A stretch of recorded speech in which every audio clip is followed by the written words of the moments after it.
ideas and projects from all over the world, which was the really high-level section of the conference. This afternoon we will have, again, some very exciting roundtables, but in between we have a real treat. I'm really happy and very honored to introduce you with my colleagues, Peter Nijkamp, who will share with you a video message from a personality that is also probably one of our inspirator and author of textbooks. I leave the floor to tell you everything to Peter Nijkamp. He's here.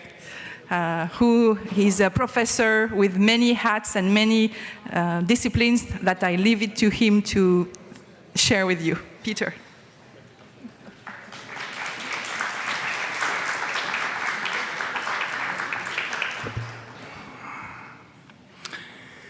Well, good afternoon.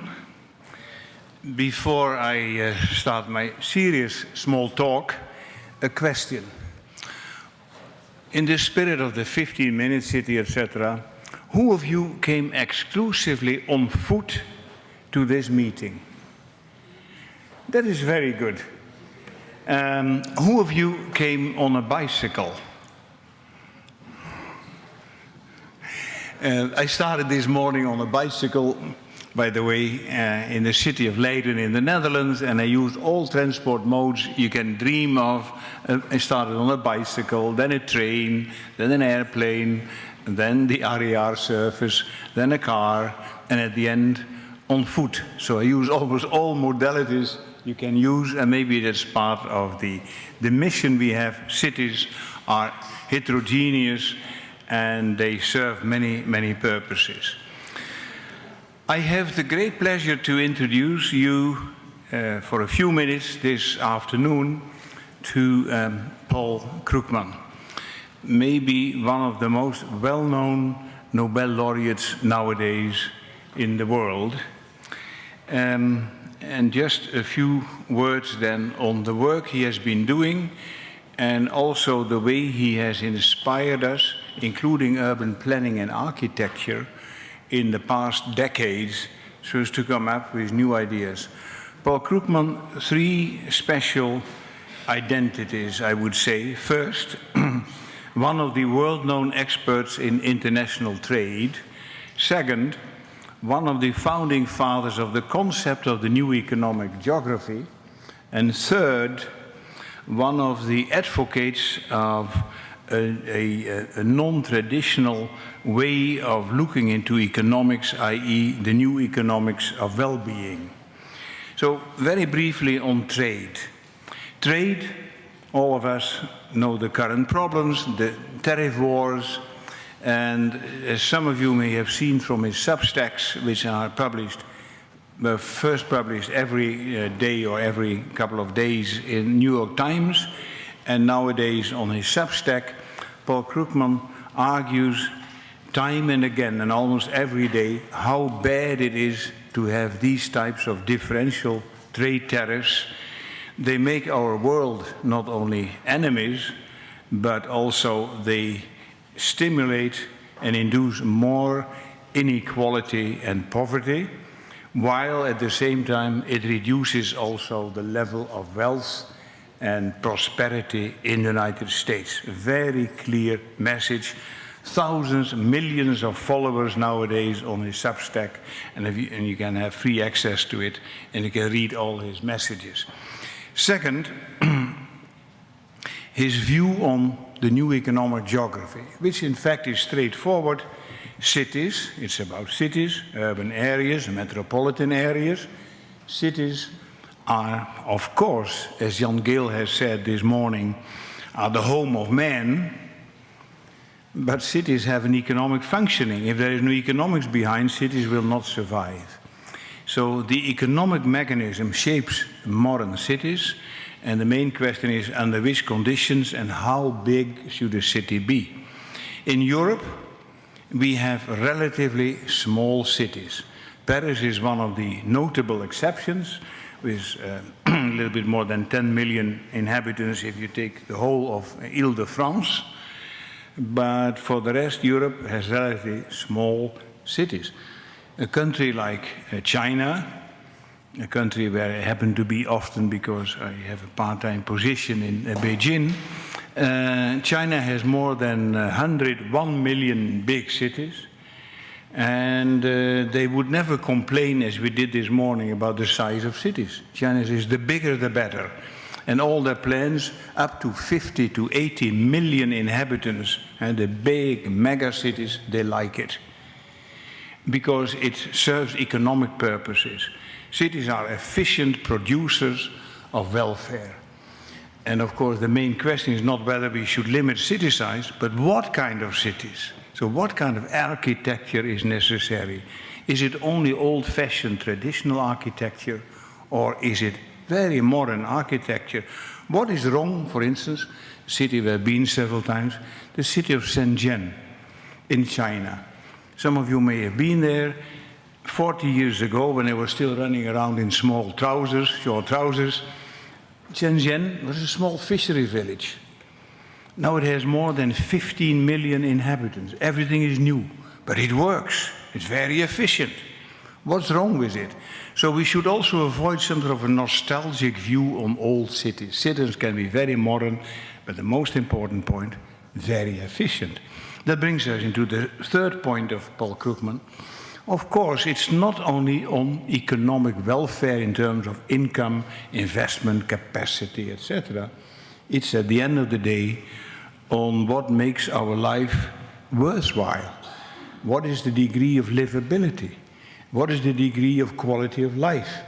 And is it true that Paris has a higher quality of life than maybe Shenzhen? I don't know. Air quality in Paris is terrible. So there is nothing to be proud about air quality in Paris. In Shenzhen is much better. But it's very modern architecture. So here we have all these debates, and I think it's very nice that we have this meeting together to discuss this, looking into also some of the things which have been advocated by Paul Krugman. A few final remarks, perhaps. So cities are not static.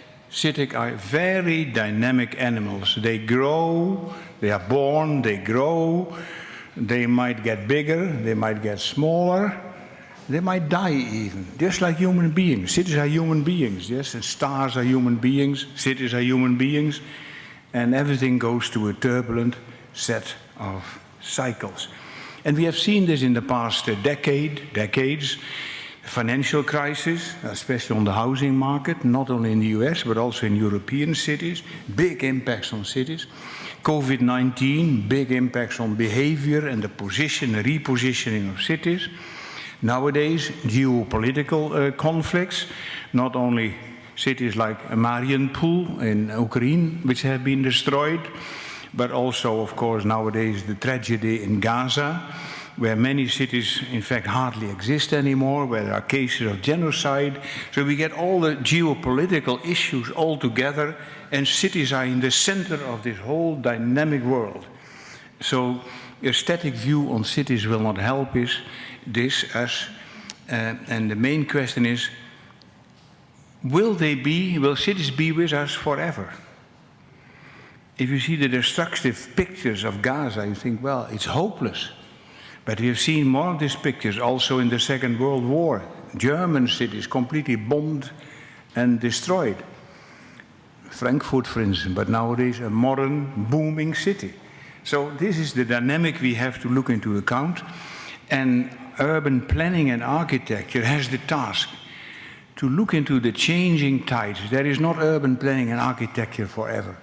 We have to be adjusted to new circumstances and new challenges.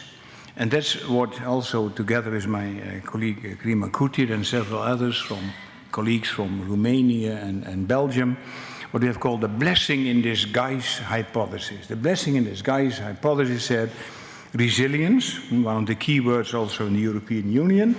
Resilience, of course, is looking for some sort of a recovery pattern of cities, and hopefully always better.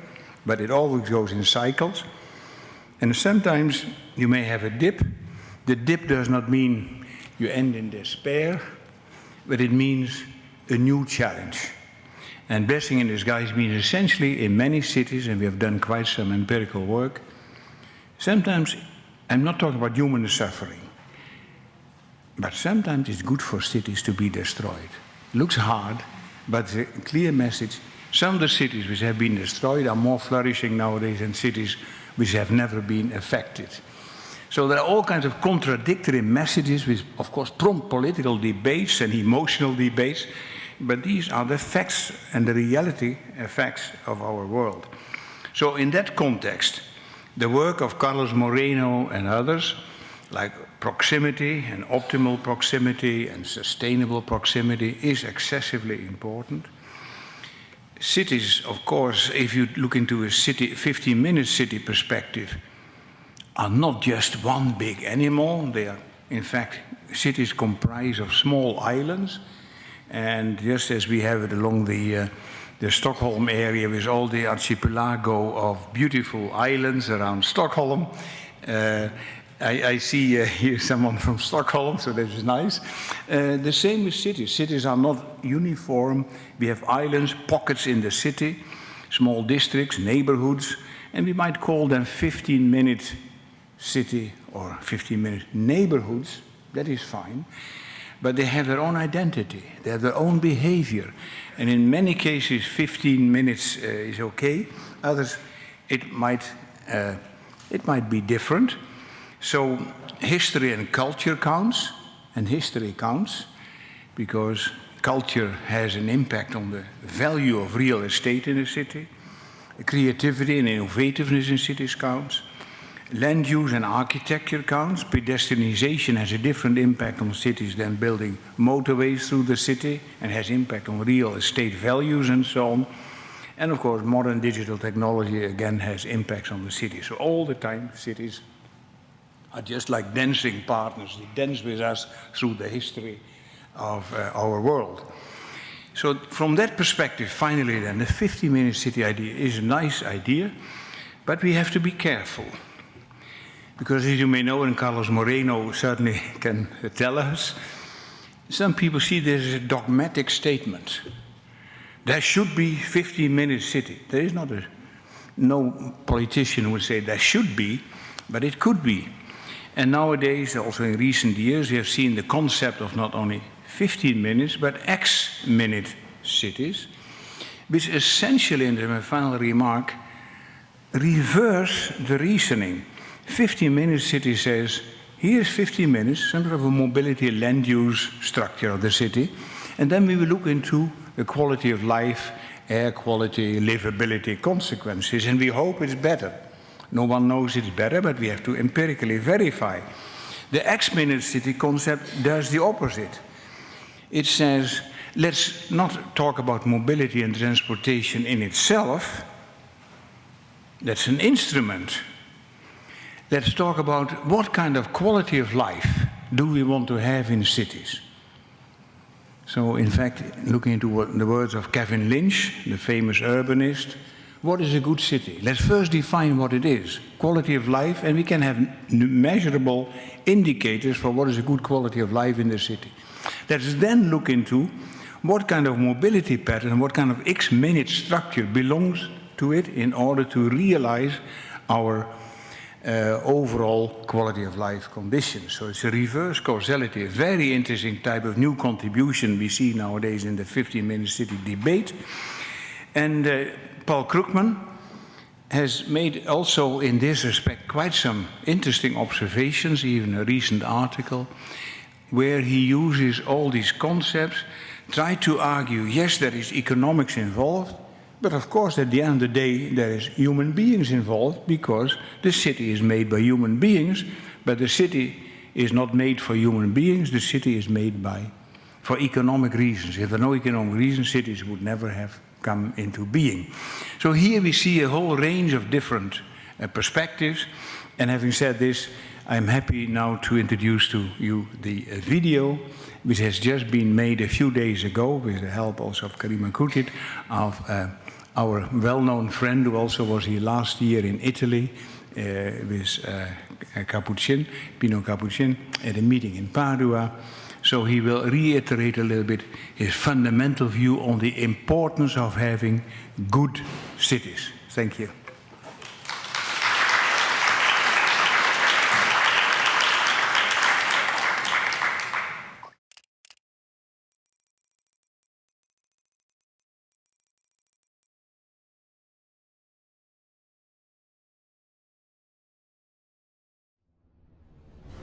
Hi everybody, Paul Krugman here with a brief message about urban geography in the, well, I guess 1/4 of the way through the 21st century.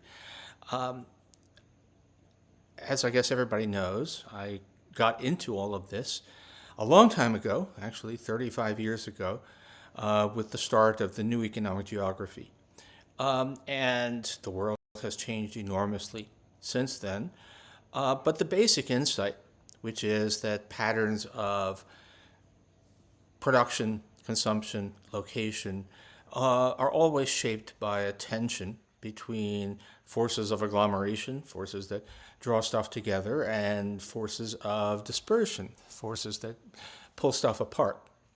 And there have been many, many developments in these past 35 years. Quite a few of them really epical stuff happening just in the past 5 years, really, with the COVID pandemic, which in itself killed a lot of people, and then went, but seems to have triggered some important changes. And just to say quickly, what COVID did was, by enforcing a lot of isolation, it really acted as kind of infant industry protection for remote work. So that technologies that already existed, the ability to conduct conferences without being on the same location, the ability to communicate quite detailed information at long distance, reached critical mass. Enough people were using them that they became major ways of working, major ways of conducting our lives.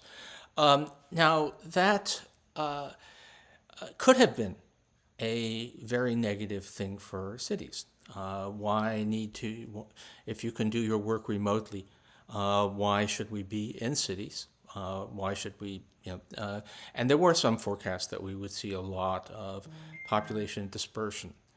That is not what seems to have happened. For one thing, the limitations on what you can do. Online can substitute, supplement, but not replace in person. And so there's been a clear movement back to at least hybrid work. I don't think we're going to see full return to office, but hybrid work means that people are in the office some of the time, which means that they need to be in metropolitan areas so that they can have access to those office jobs. There has been something of a donut effect with stuff dispersing further from urban cores, although there, as I'll say in a second, there's a contrary effect going on as well. But we continue to be a place, a society, modern societies are societies in which there are big advantages to clustering together in major metropolitan areas. There's also been a contrary trend, which I'm more aware of in the United States, but which we can really see, which is that urban sprawl has really started to show its limitations. You can see this very clearly in U.S. experience, U.S. data, that metropolitan areas that had thrived on just spreading further and further across the landscape have kind of reached their limits. That we're finding that at this point, if you want cheap land and single-family housing, you are so far from the urban core that you may as well not be in the metropolitan area at all. You can see this in places like Atlanta and Houston that have really kind of reached the limits of sprawl. So we are, to some extent, turning inwards. And the other thing that is happening is that it's becoming increasingly clear that that cities are not just for production. Cities are places to live. and the amenity value of dense, at least locally dense populations, the amenity value of walkable areas is more important, greater than I think many people had realized. And we're seeing that now. We can see a very clear revival of foot traffic in certain, again, I know the United States.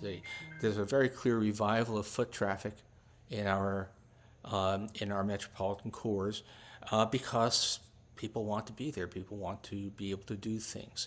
I recently did a comparison of New York, which is by far the highest population-weighted density in the United States, and Atlanta, which is a huge metropolis but with very, very low density.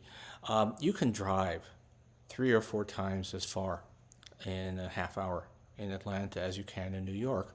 But the problem is what's there at the end of your half-hour drive.